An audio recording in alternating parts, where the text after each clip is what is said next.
Hi, my name is Jason Thorhall, also known as Pirate Suffer, and the other day I put out a video called Stop Killing Games, saying why I would not support the initiative. Overall, it was actually quite positive. The analytics on it show that people really think it's a good idea. There's a huge amount of like ratio, and I received hundreds of comments from developers thanking me for putting it out because they can't speak publicly while they're at a business or a job elsewhere. A lot of the times, major companies will fire you if you are speaking out of turn and cause a PR disaster for those companies. And since this is such a popular thing among players, most devs aren't going to say anything to you. So I am. So let's discuss the most common requirement of the initiative, which is games have to be left in a functional, playable state. Now, what happens if that game is a online-only live service game? Well, if you want that to stay in a functional, playable state, that means the devs have to release either server binaries or somehow carve off the game to be a single-player experience now. Some way to keep it functional and playable, right? Now, many of you are requesting, yes, I should get the server binaries so that I can go and make private servers for this.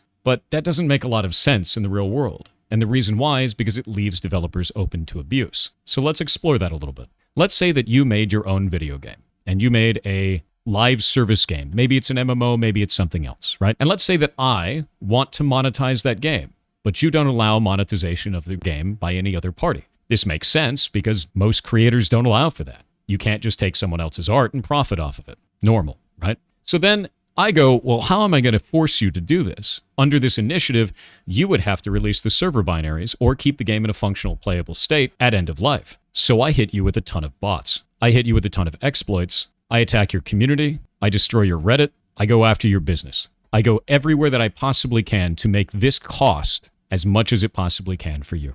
And it's not hard to do this. We saw the exact same thing happen in TF2 recently. The massive amount of bots that were attacking the game. This is not infeasible. This is something that is very easily attainable today. And let's say that this goes on long enough that your game dies because you can't afford it anymore, and your studio has to shut down.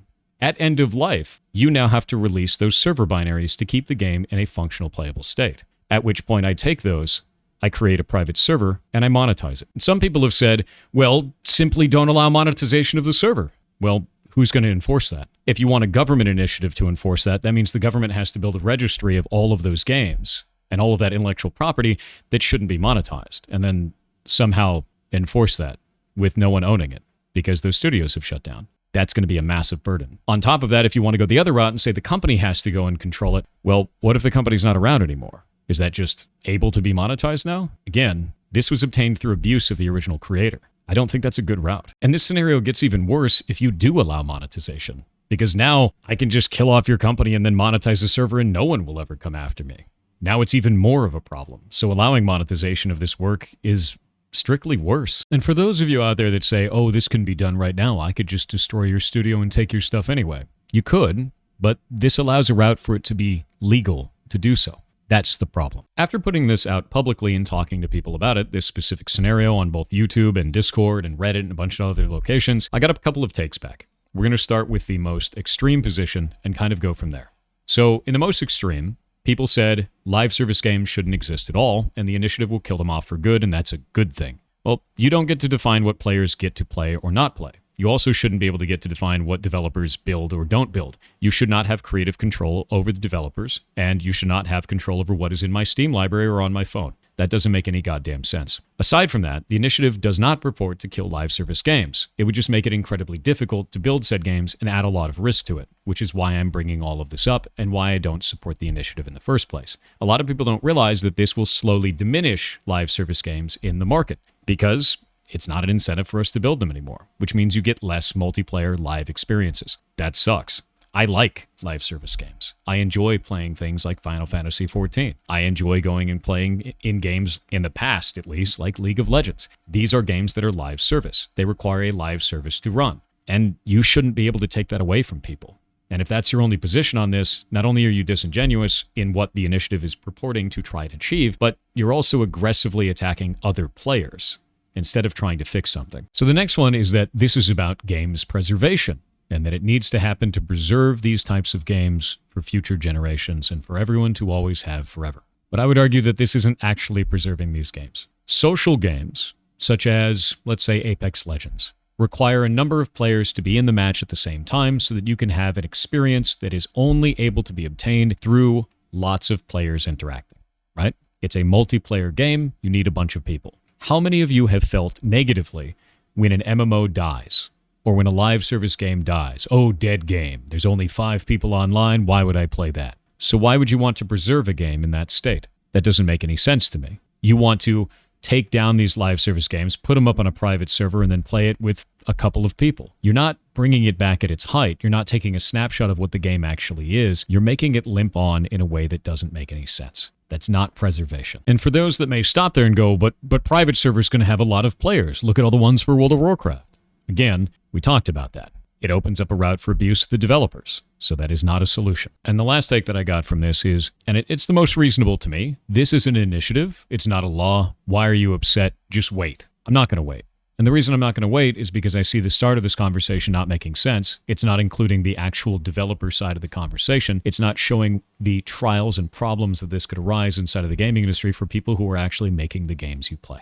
I don't have any reason to be quiet about that. And many other developers aren't going to be able to speak on this. As I explained before, it's really easy to lose your job if you're working at a major studio and try to speak out of turn on something like this, especially with something people are so passionate about. Doesn't make any sense to stay quiet. And it also doesn't make any sense to wait until it's in a different form when I see that it has so many problems with the language as it is currently written. I should be able to be talking about this. In fact, I should be talking about this. I am a content creator specifically that is a game developer that has worked in this industry for 20 years. This is my wheelhouse. This is what I do. So for those who are calling for me to just be silent and sit in the corner, no. With all of that being said, I do think there's a consumer protection thing that we can fix here. It's just not really what the initiative is about. I think that if you're going to buy a live service game, you shouldn't be told you're buying the game. You shouldn't be told that you're purchasing the game. You should be told explicitly that you are purchasing a license to that game. The reason why is because that license needs to be revoked anytime that you are cheating at the game and damaging the play experience of other players. While this is written in the TOS and the EULA, it's usually not clearly defined at point of sale. Or they throw a giant TOS in front of you and it doesn't really do anything because people skip past it. If at point of sale it says specifically, there's specific language stating that you are either leasing or purchasing a license or anything along those lines, that you're not actually buying the game directly, I think it would go a long way to informing consumers of what they're doing and protect them from some of these business practices that they didn't realize they were engaging in. That makes a lot more sense to me than force all developers to leave the game in a functional, playable state. And that's about it. That's all I really wanted to talk about with this. I hope that's clarified some things for some of you and some of the dangers that this can cause as it is currently written. If you're still mad about this, not much I can do about it. Outside of that, I'm going to be gone for the next 4 days, so if you expect me to respond or anything like that and you think I'm ducking the issue or hiding in some way, I'm not. I'm just in Vegas because there's DEF CON going on, which is a hacking convention, and it's the first vacation I've had in 5 years. I can't wait to see my friends out there. So with that in mind, see y'all later.